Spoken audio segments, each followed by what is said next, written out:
ये किसी एक इलेक्शन भी पाकिस्तान की तारीख में कोई ऐसा एक इलेक्शन नहीं है जो ये लोग जीते हैं तो अवाम के वोट के ताकत पे जीते हैं। ये अगर जीते भी हैं तो ये तारीखी बात है, ये हकीकत है कि जब भी वो वजीर आजम के कुर्सी पे बैठे हैं, जब भी वो वजीर आला का दफ्तर संभालते हैं, तो वो अवाम के एतमाद की वजह से नहीं, उनके कोई परफॉर्मेंस की रिपोर्ट की वजह से नहीं, वो धांधली की वजह से। और जब भी पाकिस्तान पीपल्स पार्टी ने इख्तिदार संभाला है तो इनकी धांधली के बावजूद, इनका ना चाहते हुए हमने इनसे इख्तिदार छीना है। किसी ने हमें इख्तिदार तोहफे में या प्लेट पे दिया नहीं है। ये नस्ल दर नस्ल जो धांधली के पैदेवार हैं, वो नस्ल दर नस्ल जो धांधली के पैदेवार है, वो समझते हैं कि कश्मीर में हम इनको धांधली करने देंगे। मैं उनको बताना चाहता हूं कि कश्मीर के अवाम बहादुर लोग हैं। कश्मीरी अवाम किसी के सामने झुकते नहीं, किसी से डरते नहीं और अपना वोट पे डाका किसी को डालने नहीं देंगे। ये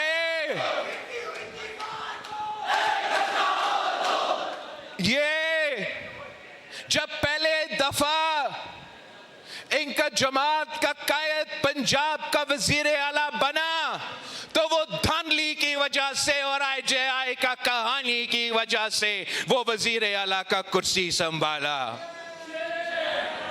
जब इनकी जमात का कायद पहली दफा वजीर आजम बना तो अस्कर खान केस के नतीजे में और धांधली ज़दा वजीर आजम बना।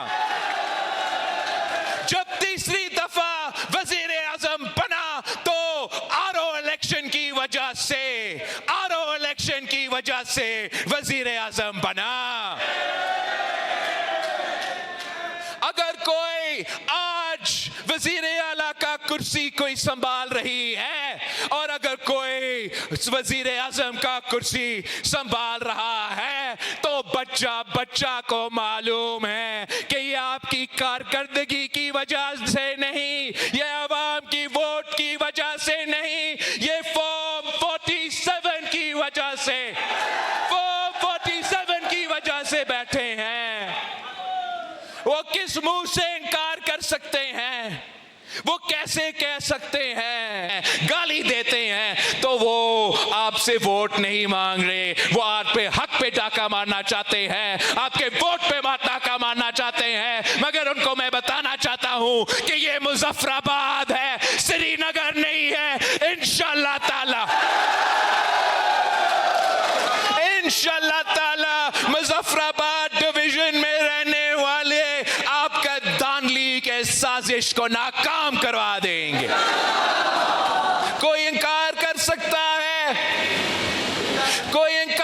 सकता है कि इन्होंने जावेद पठानवी के सीट पे मेरे कारकुन को शहीद करके अपना शिकस्त को जीत में तब्दील किया है। कोई इस बात पे इनकार कर सकता है? आप सब जानते हो चौधरी यासीन साहब को, नहीं आज से नहीं कब से जानते हो चौधरी यासीन साहब को? आप कब से जानते हो? कितने इलेक्शंस लड़के आया है? पिछले इलेक्शन में पहली दफा मैंने चौधरी यासीन साहब से कहा कि एक नहीं अपने 2 सीटों से लड़ना है। अबाई सीट से भी लड़ो और जाए शहर वाले सीट से भी लड़के आए। उसने कहा मुझे कि पार्टी का हुक्म मैं मानता हूं मगर हकीकत यह है, ग्राउंड हकीकत यह है कि AJK का हुकूमत नून लीग का है, वफाक में हुकूमत इमरान खान के लिए इमरान खान का है। यह मेरे लिए मुश्किल होगा लेकिन पार्टी का हुक्म है, मैं पार्टी का हुक्म कबूल करता हूं। और अगर उस इलेक्शन में जनरल फैज के दौर में सिलेक्टेड राज में चौधरी यासीन साहब दोनों सीटें निकालते हैं। इसके बावजूद कि इन पे गोलियां चले, इसके बावजूद कि इनके बेटों को जेल में बंद किए गए, दो सीटें निकाले। अपने अबाई गांव का सीट निकाला, अबाई हल्का निकाला, और वो शहर वाला सीट, मीरपुर शहर की सीट, कोटली शहर की सीट, जो हम कायदे अवाम शहीद जुल्फिकार अली भुट्टो के दौर में जीता था और उसके बाद किसी एक इलेक्शन में नहीं जीते थे। उस इलेक्शन में, पिछले इलेक्शन में चौधरी यासीन साहब ने वो शहर वाले सीट को कम मार्जिन में से सही, लेकिन वो सीट पे निकाल के दिया था मुझे। अब मैं ये कैसे कबूल करूं? मैं कैसे कबूल करूं कि इस इलेक्शन में वही चौधरी यासीन दोनों सीटें से लड़ रहा है, अबाई सीट से भी, शहर वाले सीट से भी। बॉयकॉट का माहौल है, बॉयकॉट का शोर है। एक तरफ पीटीआई कह रहे हैं कि नहीं बॉयकॉट करो, दूसरी तरफ ये एहतजाज करने वाले कह रहे हैं कि बॉयकॉट करो। फिजा ऐसे कुछ है, मगर इस माहौल में भी चौधरी यासीन साहब वो शहर वाली सीट से, बड़ी लीड से, पिछले इलेक्शन से बड़ी लीड से वो सीट मुझे जीत के दिलवा देता है। फिर जो अबाई सीट है, वो अबाई सीट में आप 30 पोलिंग स्टेशंस को कब्जा करें, 30 पोलिंग स्टेशंस पे कब्जा कर पे थप्पे लगाते हो। उसका मैं वीडियो प्रूफ सबूत, मैंने वीडियो सबूत दिया है अपना सोशल मीडिया पे, आज भी देख सकते। और आप अपना शिकस्त को, चौधरी यासीन की जीत को तानली करके जोर जबरदस्ती चौधरी यासीन की जीत को शिकस्त में तब्दील करे तो हम नहीं कबूल कर सकते हैं। हम क्यों कबूल करें? और मैं आपको बताना चाह रहा हूं, मेरे पास वो 30 पोलिंग स्टेशंस का रिजल्ट्स मौजूद है, और जहां बाकी हल्का में 40 to 50% तो मुश्किल से टर्न आउट हो रहा है, वो 30 पोलिंग स्टेशंस पे 90% टर्न आउट है।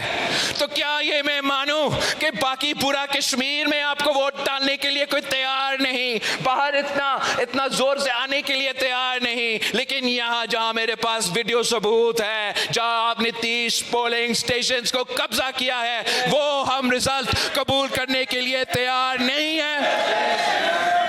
और हम मुतालबा करते हैं इलेक्शन कमीशन से कि अगर आप इस दांधली में मुलविस नहीं थे तो फिर आप साफ और शफाफ तहकीकात करें, रीपोलिंग करें, और मीरपुर डिवीजन के अवाम के साथ, कोटली के अवाम के साथ इंसाफ करें।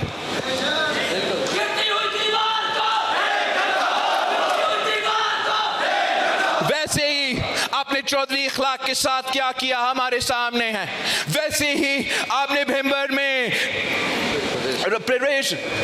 कश्मीर का परवेज अशरफ साहब के साथ जो किया है मुझे मालूम है। मैं अपने कारकुनों को बताना चाहता हूं कि हर चोरी शुदा सीट, हर चोरी शुदा वोट मैं इनसे छीन के आपको वापस दिला दूंगा, इसका आप फिक्र ही ना करें। जहां हम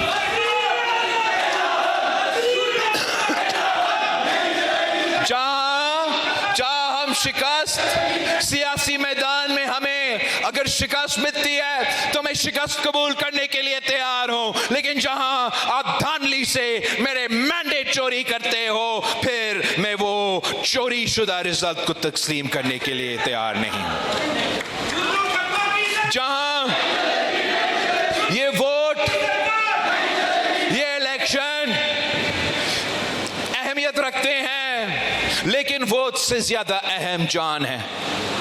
और जो इस वक्त कश्मीर के अंदर लोग शहीद हो रहे हैं, जो बहरान पैदा हुआ है, इसके लिए पाकिस्तान पीपल्स पार्टी के पास हल मौजूद है। मैंने पहले से तमाम स्टेक होल्डर्स से कहा है कि अगर एहतजाज करने वाले और रियासत पाकिस्तान पीपल्स पार्टी की तजवीज़ मानने के लिए तैयार है अगर सच और मुफाहमत का कमीशन कायम करने के लिए तैयार है तो फिर हम ये कमीशन कायम करने के लिए हम पाकिस्तान पीपल्स पार्टी फिर ये कमीशन कायम कर सकती है और हम एहतजाज वालों से कह सकते हैं कि जब तक ये कमीशन अपना रिपोर्ट मुकम्मल नहीं करती तो अपना एहतजाज बंद करे। और अगर ये कबूल है, वफाकी हुकूमत मानती है, तो फिर रियासत भी ये मौक़िफ़ ले सकता है कि इनके जो मज़ीद कार्रवाई होगा वो कमीशन के रिपोर्ट के बाद वो मज़ीद कार्रवाई हो सकता है। मैं ये मुतालबा हुकूमत से ताल्लुक़ रखने वालों की तरफ से नहीं रख रहा हूँ, मैं ये मुतालबा एहतजाज करने वालों की तरफ से नहीं रख रहा हूँ, मैं हर वो कश्मीरी के तरफ से ये मुतालबा रख रहा हूँ जो ना हुकूमत से ताल्लुक़ रखते हैं ना एहतजाज करने वालों से ताल्लुक़ रखते हैं। वो सिर्फ अपना ज़िंदगी जीना चाहते हैं, कारोबार करना चाहते हैं, रोज़गार करना चाहते हैं। मैं हर वो कश्मीरी का बात कर रहा हूँ जो ना एहतजाज कर रहा है ना हुकूमत का हिस्सा है, मगर वो चाहते हैं कि अपना कश्मीर में अमन कायम किया जाए। वो चाहते हैं कि दुनिया में कश्मीर का वो चेहरा जाए जिस पर हम फख्र कर सके। तो इसलिए हमारा ये मुतालबा है कि सच और मुफाहमत का कमीशन मानो। अगर नहीं मानते तो बताए क्यों नहीं मानते। मुझे